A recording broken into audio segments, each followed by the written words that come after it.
Well, I must say, Rebecca Parker is certainly blessed to have found this lovely extended family. It's not surprising to me, though, as she is a lovely person herself.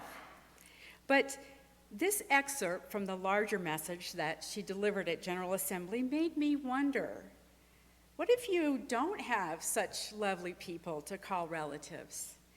What if you've got somebody not so socially redeeming among the people of your past? That thinking almost led me to preach about bad grandpa today.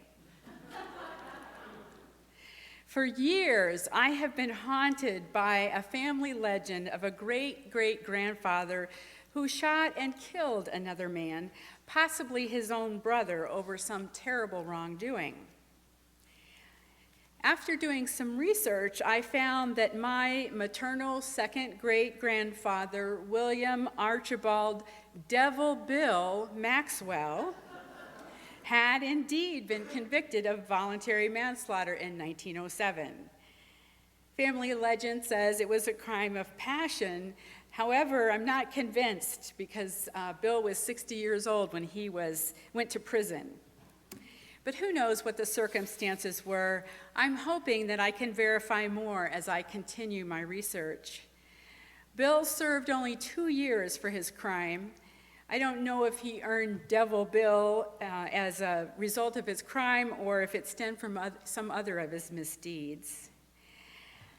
As I undertake our monthly worship theme of ancestry and consider the spiritual aspects of it, I find myself grappling with the fact that there's a killer embedded in my DNA. Now, I don't want a criminal to be in my DNA. I don't want a criminal to be in my family history. I want heroes. I don't want backwoods lawlessness and family feuds to be my legacy, but such that it is. My legacy is the both and of ancestry. The Maxwells are my maternal grandfather's people. The Hollands are my maternal grandmother's people.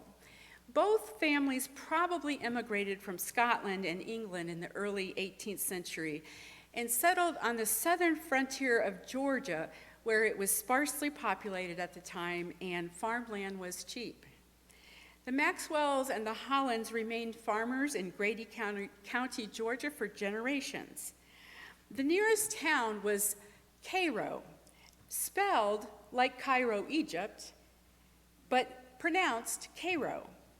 And I'm convinced, Cairo like the syrup, and I'm convinced the pronunciation was contrived by these very clannish people of the area so that outsiders were immediately known when they said Cairo. My mother's parents were one of the few Maxwell families who moved from Georgia in the late 30s to Plant City, Florida, to become strawberry farmers. In any case, the Deep South runs deep in my bones. I must admit that even though I'm repelled by the existence of a bad grandpa in my ancestry, I am at the same time intrigued by him and by the story behind his crime. I have pictures of him. He's an imposing figure, tall and handsome, and he appears confident and cowboy-like, if you can imagine the actor Sam Elliott. I found myself yearning to ask him, why? What happened? Do you have regrets, or are you just amoral? It struck me then that this must be why people seek out mediums and have seances to find out these much-needed answers to questions the ancestors leave to us. But today, I'm not going to have a seance. I'm going to leave the questions and the dark side of my ancestry behind. Today, I choose the light of my maternal grandmother and her legacy of hospitality.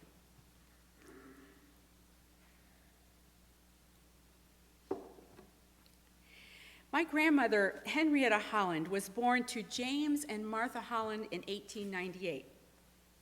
She was the oldest of 6 children.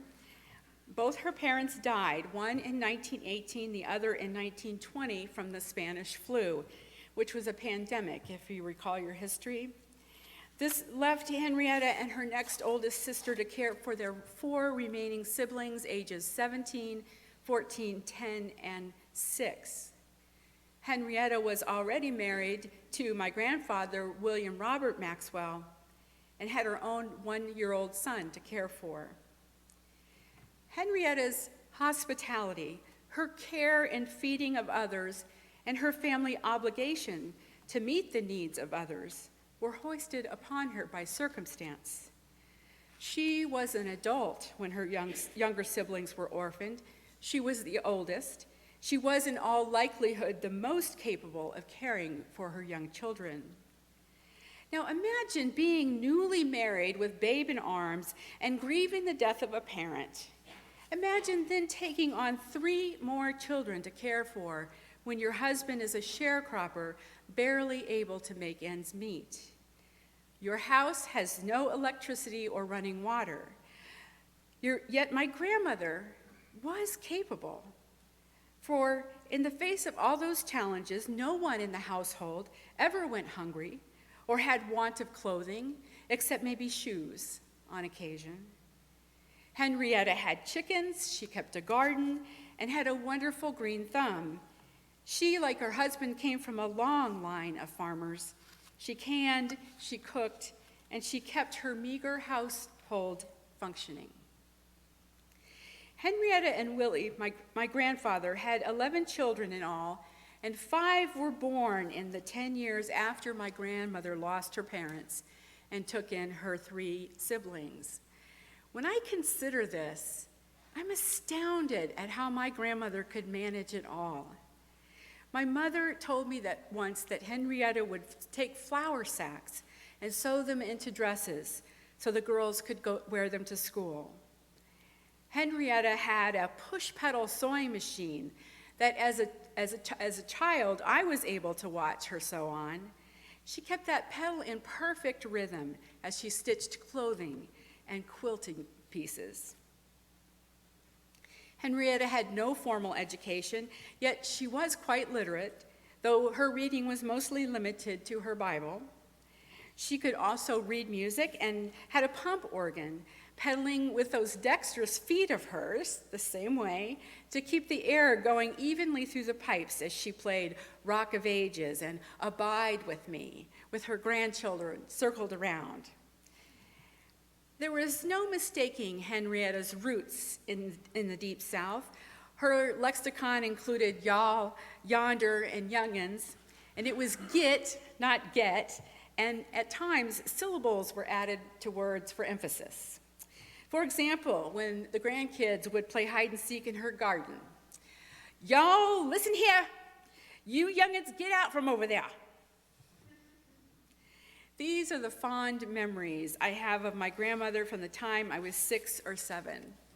All my cousins and I called Henrietta Granny Maxwell. And by the 1960s, Willie and Henrietta had a very modest home in Plant City, Florida, with modern conveniences. But just as she had for all her life, Granny was up at 4:30 in the morning, banging pots and pans and audibly honking because she was plagued with bad sinuses. If you had the misfortune of sleeping in the living room as a guest, you were up whether you wanted to be or not. By 6 a.m., no less than 10 serving dishes would hit the table, steaming and laden with breakfast meats, eggs, biscuits, gravy, grits, toast, oatmeal, cereal, milk, coffee, and of course, sweet tea. She ran a veritable bed and breakfast before it became fashionable. After breakfast, all 4'9" of her would put on a wide-brimmed hat and head for her half-acre garden, where she tended pole beans, sweet corn, collards, turnips, tomatoes, squash, onions, and peas, depending on the season. The dinner table at Granny's was very traditional Southern. This meant the chicken was fried in lard, the collards boiled with pork fat, the okra stewed with tomatoes, the turnips mashed with tons of butter, and the tea syrupy sweet. And the dessert, always strawberry shortcake with homemade vanilla ice cream.